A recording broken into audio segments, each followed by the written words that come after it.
Forgive me, everyone. Just taking a little moment to breathe. You know, uh, it's the same shit, different ass. I guess you could say in some cases. You wake up, you still feel the same way. It was like that meme I posted the other day with Pikachu. It's just like waking up in the morning. It's got Pikachu's face like fuck, but it's like so cute and smiley. And I saw that and put a smile on my face, just like the way I did right now.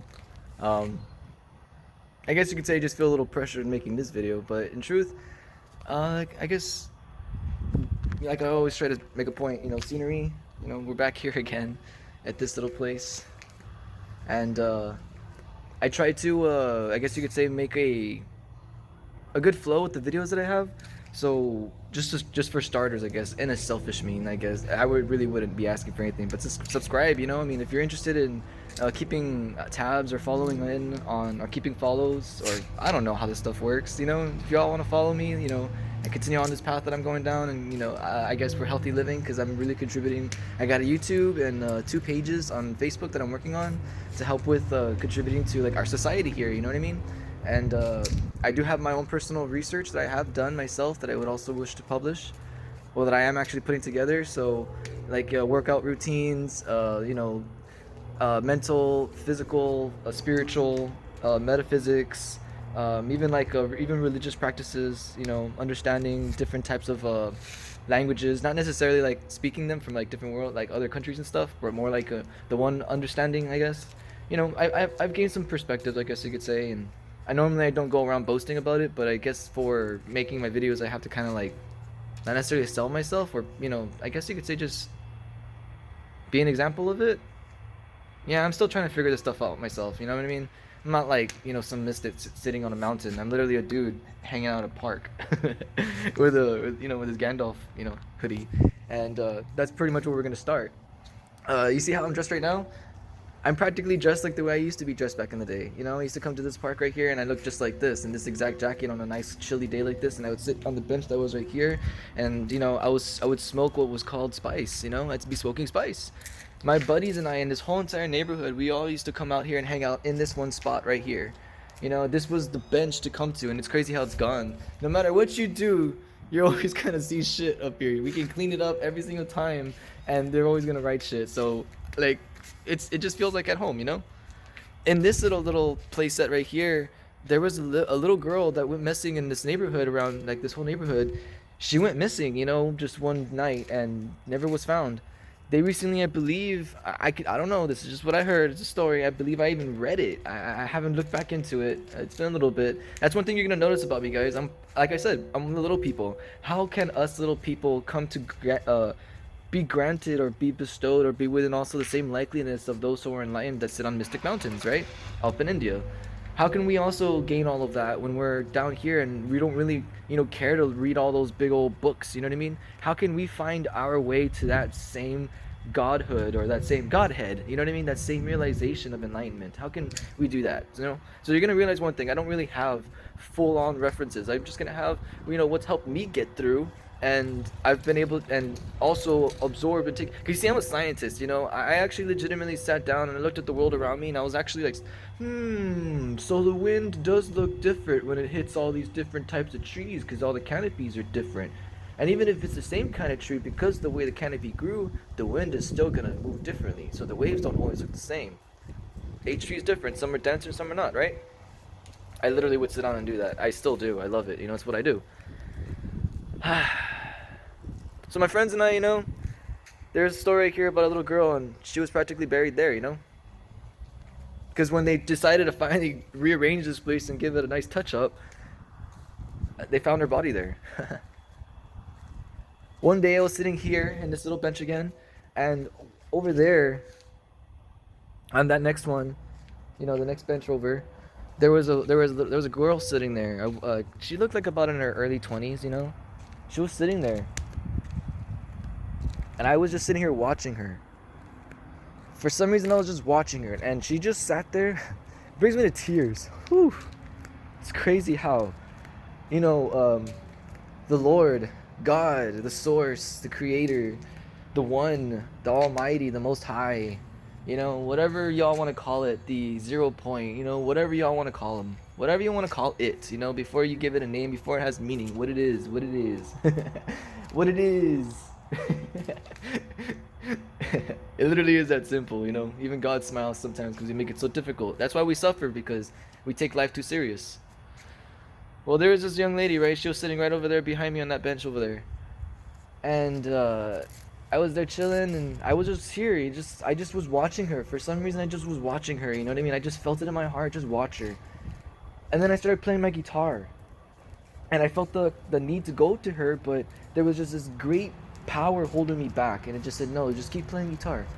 So I just kept playing my guitar, and I just chilled out here. And then at some point, I opened up a book and I sat here and I read. You know what I mean? And mind you, I didn't have a vehicle. I didn't have that nice vehicle right there. I legitimately was walking. So I one day brought my guitar this way, and boom, bada bing. You know, she was there and I played. Then all of a sudden, she got up and she left. Later on, this is how I know I discovered like the story was real or something like that, because I couldn't put one and one together. Maybe I was just seeing some crazy shit, but I experienced something here and it's crazy. And she literally, that turned out to be the sister of the little girl that went missing. She was sitting right over there on the day that newspaper, or that paper that I read, or the news was made public. She legitimately came this way and she was sitting there. I don't even know how long, but I came by and I sat here and I watched her, and I just sat here, and to come to find out there was no one else around to know that that was the girl who was here, who lost her sister, and I'm here watching, and I was like, there was just this immense power holding me back, telling me to play guitar. I'm just like, I know for sure then I probably wouldn't have been the right person to say anything, so I just played guitar, you know, because that was the best of me then. Because during those days I was also addicted to drugs, you know, but we were both here for some reason, you know, alone. And I guess that's the aspect that we're gonna be jumping into. It took me like about 8 minutes to get into, like 7 minutes 30 seconds exactly. And I guess what I was gonna talk about or bring about was known as associative addiction. It's been mentioned before. I've heard the topic before. It's not really a big thing because like there's a lot of willpower to it, I guess you could say. And since there's a lot of willpower to it, most who get on that or understand that that they can actually change because it's just a small little habit, that they have to actually just change or just knock out, are able to do that. You know what I mean? So it's not that hard. But here's the thing. One of my favorite topics is that I like to discuss or get into topic about, because you see, most of my videos have been like this whole entire like general thing, like from like the first video all the way up into the way of death. Like they have been like this generalized abundance of knowledge. You know what I mean? Just a big old topic. Now we're talking about subjects.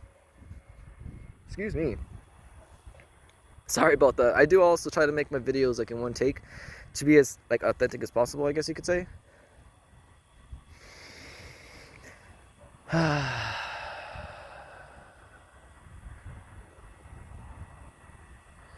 In other parts of the world, oh look, a beautiful butterfly. In other parts of the world, there's gonna be you'll find that there's like research is done where I believe this was like in parts of Europe. They discovered that if they decriminalized people on drugs and stuff and stopped treating them as criminals, they've discovered what was called an associative path of addiction. They can't say it's a legitimate addiction because the actual addiction can be from taking simple methamphetamines. You know what I mean? Like I was addicted to spice, and if you're looking for cheesecake, you were getting the heroin laced spice. So I was addicted to heroin laced spice. It was intense shit. So that's what I was addicted to, and there was no way for me to get off of that without being ridiculed or treated like shit or looked down upon. There was no way for me to come straight to someone to say, hey, I need some help. You know what I mean? Even going to like maybe a health clinic or something, I just felt like was wrong, you know. Even getting to get my, even needed to go get my blood taken out, you know what I mean? I felt dirty, because you know what I mean, like you just feel wrong and disgusting, you know, especially if you have a good head on your shoulders and that's not really where you want to be, you know. Some of us like drive ourselves down to like practically nothing sometimes, but then, and a lot of that could be prevented, you know, a lot of it could be prevented. There's a lot of us also going through, and that's just me just bringing up a little tiny subject on how this associative addiction happens, because you see, no one's really actually called it associative addiction. They just say it's an associative means or associative way, when you associate, of course, that can bring you to become dependent on something. And you can become dependent, which is why there's hoarders out there in the world, which is why there's people who collect so many pencils, you know what I mean. There's things that, you know, why people have eating disorders and stuff like that. We've considered some of them disorders and some we haven't, you know. Like, you know, another word I like I said, cannabis is one that we don't really get addicted to. There's no way to get addicted to cannabis, like it's legit proof. But that's the thing, because we can become dependent on it. That's the truth, because we forget that chemically we are also balanced as creatures. You know, we have that in our system. Too much dopamine makes us too chill. So therefore, when you're trying to experience happiness with someone that you love, that's why I made that little like post about the weed and the girl dying in a month and stuff. Because like, if you really are honest with yourself, you know for a fact, because of your smoking, you actually lost a lot of your emotions and you can't even act right, because you were happier before all of this shit. I remember a time when I was first smoking that I was actually like happy. I would smoke and I would get the giggles. I would smoke and the world I felt in was immersed. Now it just feels like it's just like I just do it and I'm already used to it type of thing. You know what I mean? Like it's just there, you know? I could see the world swirl, the world looks crisp, there's that nice vibrance, but now like it's just there, you know? But if you detox and you live your life, you know, clean and have it every now and then, oh crap, when you get high, it feels like you've never gotten high before. That's what you want, don't you? Unfortunately, if you don't have enough serotonin in your body, you can't necessarily actually enjoy that.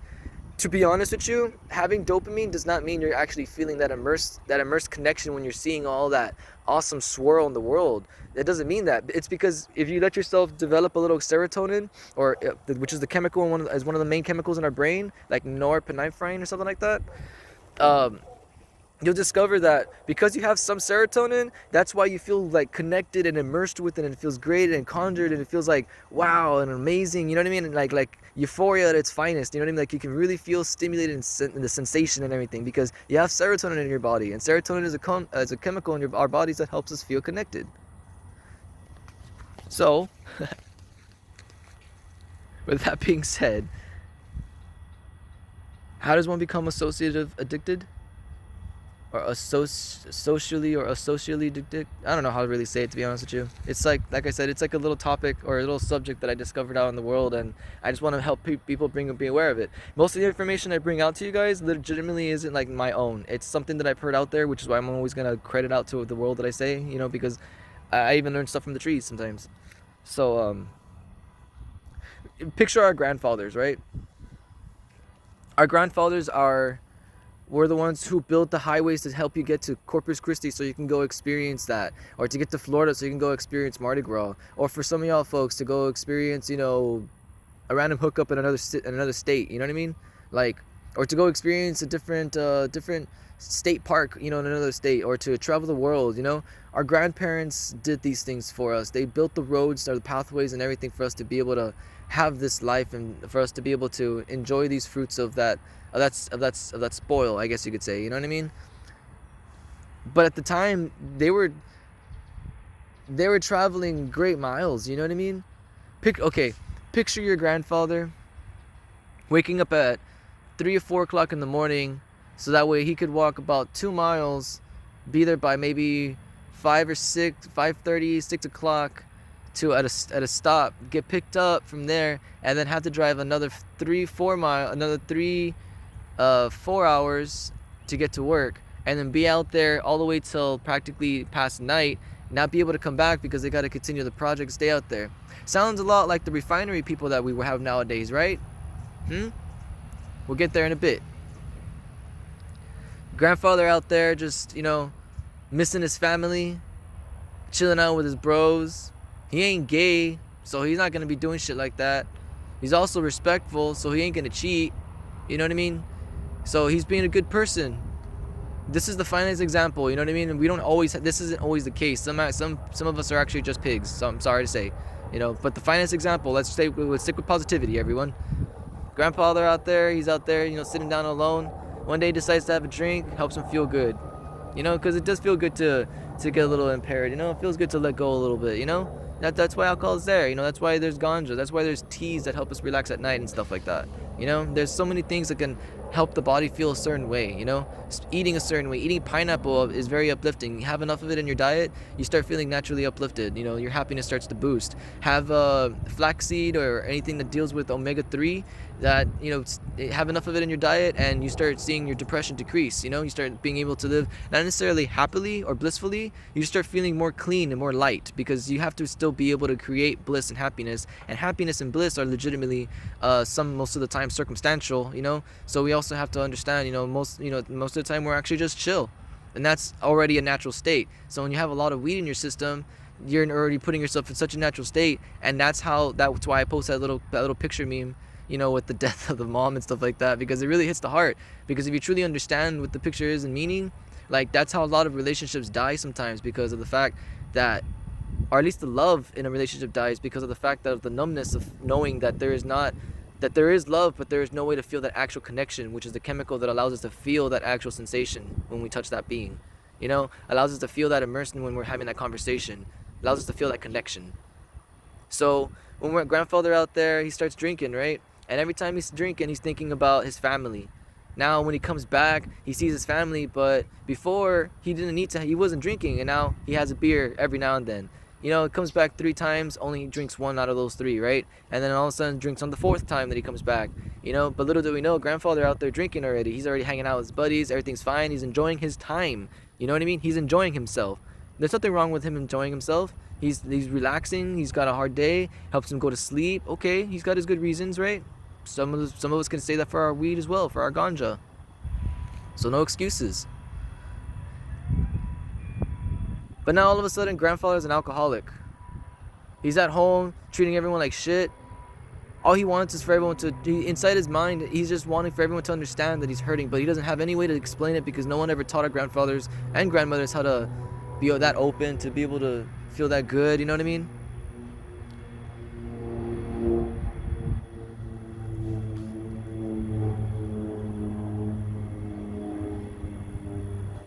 So he's just now there, and we're all trying to understand what this big change was.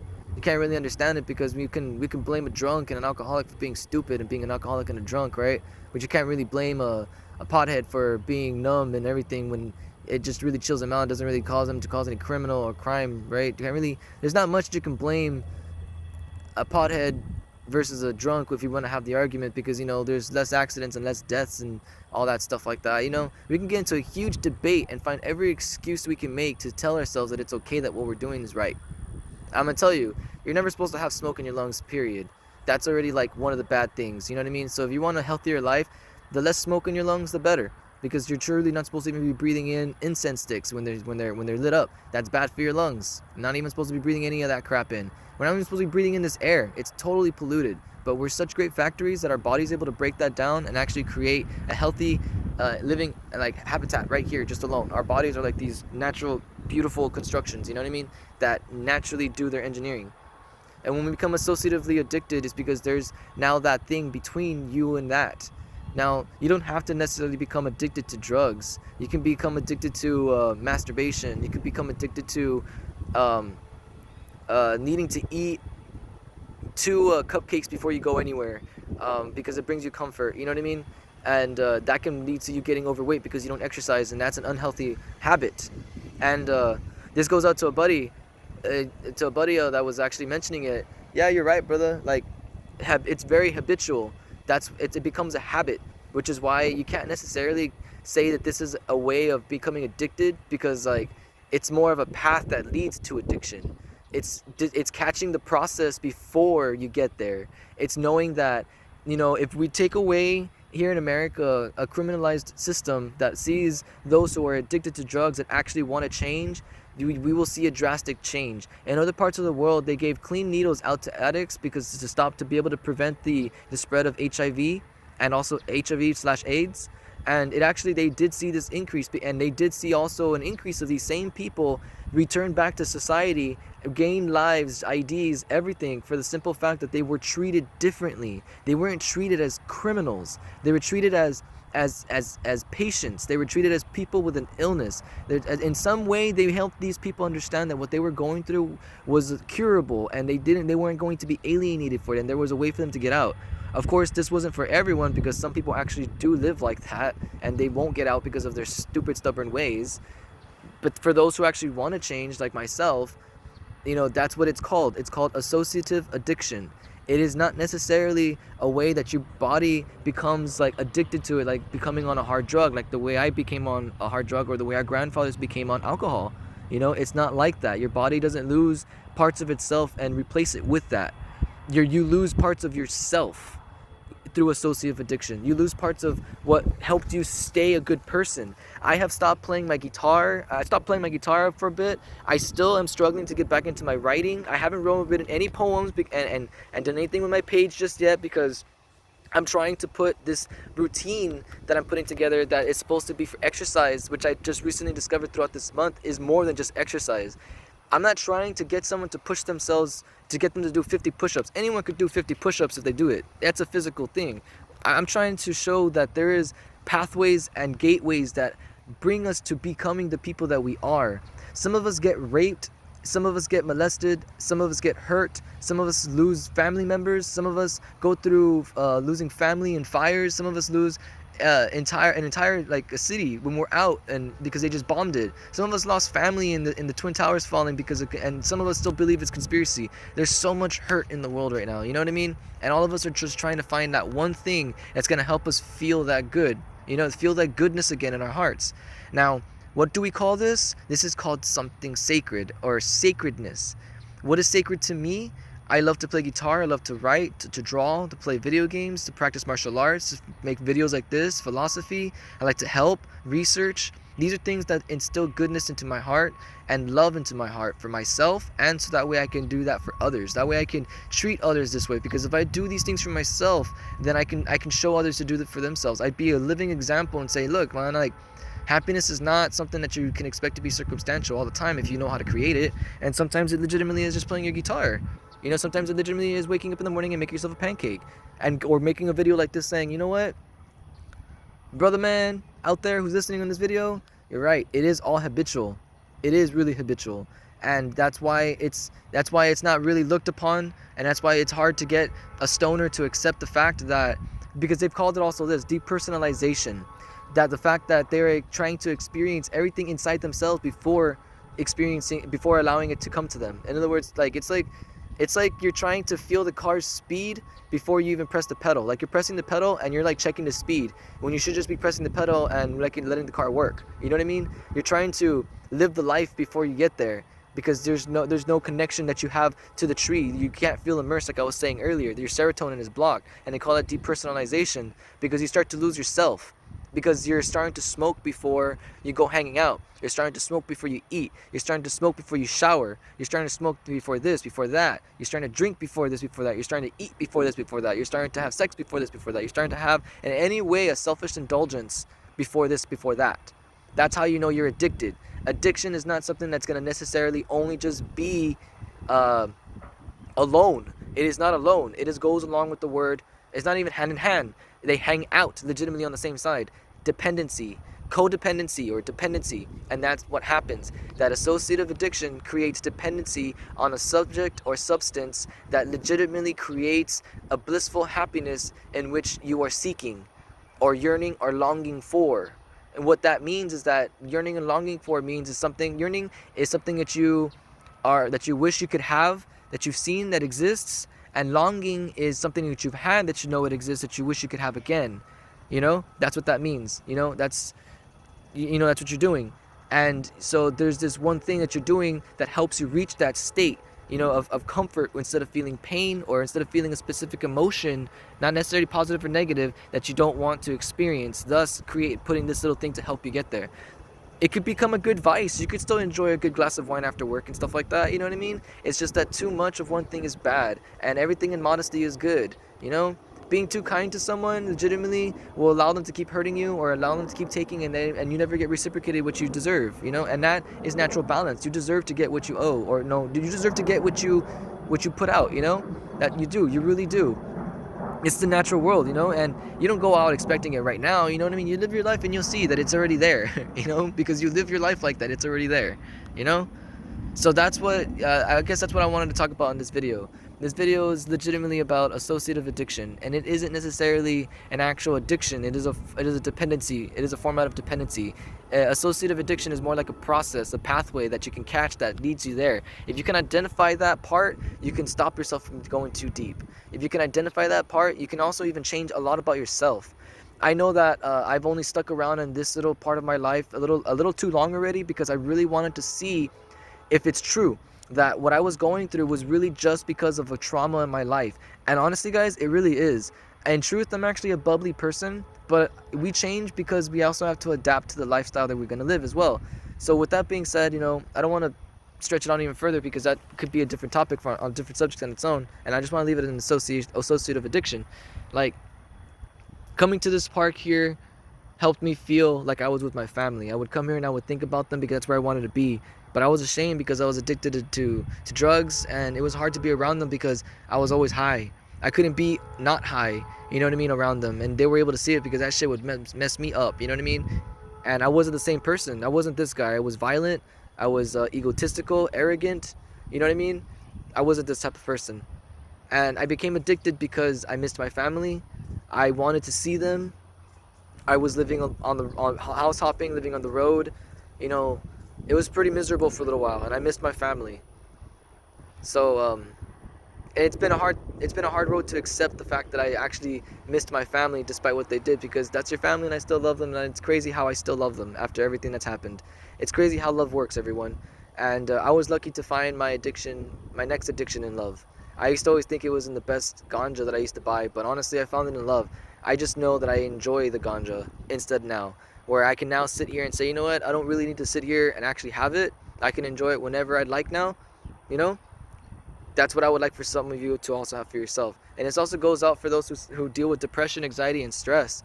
Like, that's, you know, there's healthy habits that we have to develop in order for us to start living healthily, or healthy lives, or healthy, productive, developing lives. Because it's a constant struggle for us, and we need to always constantly develop our new ways, because the world around us is changing, and people are always different around us too, and we will always make new friends and meet new people and fall in love with new people. So we need to always be willing to adapt. We cannot be willing to always stay in our little corners and allow for them to keep healing us, because that is not fair to them, and that is not fair to you. You deserve to be hurt, because that is how it feels to love, and they deserve to be knowing that you are hurting in the way that you have always already been hurt. You understand? And what I mean by you deserve to be hurt is you deserve to be told the truth. And that means that you need to face the facts, and it is going to hurt. Like, it hurt for me to understand that both my parents are good people now. They're awesome. And there's still a past that I remember, and that's why I say don't dwell. And if I want to fall back down that spiral and try to reconnect with that, there's one thing that's there, and it's always a joint. And I don't need to go down that path anymore. You know what I mean? I just want to enjoy that fine peace whenever it comes. Never have to feel like I need it. And that's the whole point that I'm trying to say. Associative addiction. You can catch it before you get there.